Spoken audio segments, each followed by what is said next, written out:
everyone, this is Endgame Art to do another unboxing of the breakdown of the demo. This is Wonder Boy, the Dragon's Trap. This is a physical release done by Limit Runs. Bear in mind that since it's from Limit Run, the physical release is no longer available unless you go through like eBay or something like that. A Skyper who's going to charge you outrageously. But bear in mind there is a Play Asia version, or an Asian version, which has English and Chinese translations to it. So I will leave links to that if you're interested in getting it. I do not know what could be different between that one and this one. I don't think there's any difference, but I can't say for sure because I don't have that copy. But the Limit Run version comes with the booklet as well as the couple of their bonus little features like the card and everything like that. Also, I noticed that this actually comes with the updates pre-installed on the disc. There were no updates to this game when I popped it in, and I'm glad to see that they already had it pre-installed on the disc for us. It's always a plus in my book. Moving on, Wonder Boy is an old-fashioned game that came out back on Master System way back then. And I've played it a few times in the past, and it's a really good game. It's just overlooked nowadays and kind of forgotten in the Sega's library that they've ever released back in the old times. And this version here is basically the same game, but just better and tweaker and graphics and everything like that. But the best part about the whole function is that you can both play as a male and a female, which is always, I always encourage that. I think that's always cool to allow us to choose between a gender. I mean, I've never seen anything wrong with that. But also it has the ability to switch from the original game to this newer version we have here with the touch of a button. But if you prefer, you can go in the settings to do a little customizations to the settings of how the old retro way will look, as well as you can have the old retro sound effects as well. That's always amazing, and I love how it's got the Halo Combat Advanced Combat Anniversary Collection. It had where you can push one simple button and it can convert it immediately. All you gotta do is push the R2 button. You can just immediately go from retro mode to nowadays mode. That's always really cool. I always like seeing the old version and the newer version. I think something like, say, Shantae the Half Genie Hero really could have used this feature here. To my opinion, I would have really loved to play the sprite graphic design than the newer, more smoother design. I know I'm the limit market on that one because I've always appreciated sprite graphics more than smooth detail graphics, but like I said, I've always enjoyed it more, and I just love the fact you can push a simple button to convert to both and the new. And it's something I think a lot of these older games that are doing remasters of the old and original could really try to include in their games. It's great to see the original, as well as in case somebody who wants to play the original, they can play the original as well on their newer gen console. Moving on from the talk a bit of that it's more of just a typical linear, straightforward kind of game. It's got like equipment buying and stuff like that. It was a way for, I think Sega was trying to do a more action-packed like Zelda kind of style back in the old time. And they did it pretty good. It's actually a pretty fun game, both the original and this remaster here.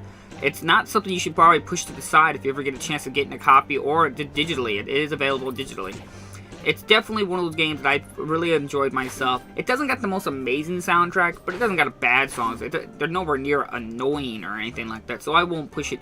There shouldn't be no problems for anybody on that front. The game can be kind of challenging, especially if you put it on a higher difficulty, or if you don't know how to control. The game plays smoothly and well, but like I said, you gotta learn how to. It's got the old mechanics. When you get hit, you get pushed back, and it's got all those old mechanics that we nowadays don't seem to have much anymore. But it's still fun. I love the fact that if you just want to guard, you just don't stop moving, or you can just, as you can see, she's got her shield up right here and there. The shield can only deflect like projectiles and stuff like that.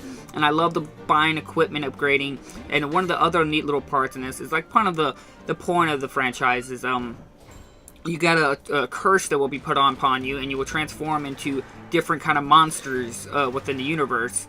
And each one will have different abilities, different effects, and stuff like that. And as you progress and play through it, you'll be able to see these different forms. I won't show you too much in the game because I don't want to give any spoilers. I'm very finicky about that. All you're seeing right now is just beginning stuff right here. Yes, they'll start you out with super powerful and stuff like that. But the game, I think, is one of those things, it's well worth to have in your collection. If you ever get a chance of buying it, or pick up the Play Asia version, I don't see there's no reason to go out of your way to get the Limit Run version. I was just in the opportunity to pick it up, and I don't regret it at all. It was one of those neat little collection items to put on my shelf that I will actually go back and play and everything. It's not something that's just going to be a shelf porn or something like that. It's just going to sit on my shelf and I'll never play it. I was really enjoying this one. I love converting from the original to the newer one, seeing the graphic difference, seeing how much we improved. And I still even was playing it for quite a while in the old retro style. It was really fun. It's definitely one of those games that I feel like I'm really glad I decided to pick up. Is it for everyone? I can't really say it for everyone because just the sheer fact it's not the most in-depth or most expansive game compared to what you can get nowadays. But what they did here, the full remastered and the animation graphics and everything look gorgeous. It's even above Shanti, the Half Genie Hero. This looks a way lot better than what they did there. I don't know about the dev team size and stuff like that, so I put that to the side. But I will point out that the fact that I don't think this developer's ever really developed anything beside this. And if they have, it's something much smaller because this is really well. I know it's available on Xbox. I know it's coming out here soon on Nintendo Switch if it's not already available. It's one of those games that you probably should pick up. It's definitely probably a good game you can have your kids play, and it's not too hard and not too challenging either. Or too easy either, depending on your skill of your playstyle. So, like always, I will leave links down in the description if you're interested in a copy. I would have to recommend it just to the sheer fact it's not too expensive. It's a neat little game to put on your shelf, and it's just a nice little homage of the old past gaming as well as the new gaming, how we mesh together and still the enjoyment of it. I will leave links down to Limit Run as well. Bear in mind, like I said, this physical version from Limit Run is no longer available. But I do always tell people when I do these videos to always check out Limit Run. They'll always do a physical release of maybe some game you might be interested in. So keep an eye on track, keep an eye on them. Know when get ready to pick up the game you want to play or get in your collection. Like I said, I will put a Play Asia version down at the bottom as well. I do not know what's different about them between the Limit Run and the Asian version. To be honest with you, I don't think there's any difference at all. It's just the Limit Run versions and an actual US or Region 1 copy, while the Asian version is just the Asian version, which is made in the Asian version. So thank you all for watching. I hope you all enjoyed this video, and I hope maybe it'll give you encouragement to look into this game. I'm not saying to go out there and immediately buy it, but I wouldn't push it off to the side if you could ever get a chance of getting a copy. So thank you all for watching, and I'll see you guys in my next episode. Bye-bye!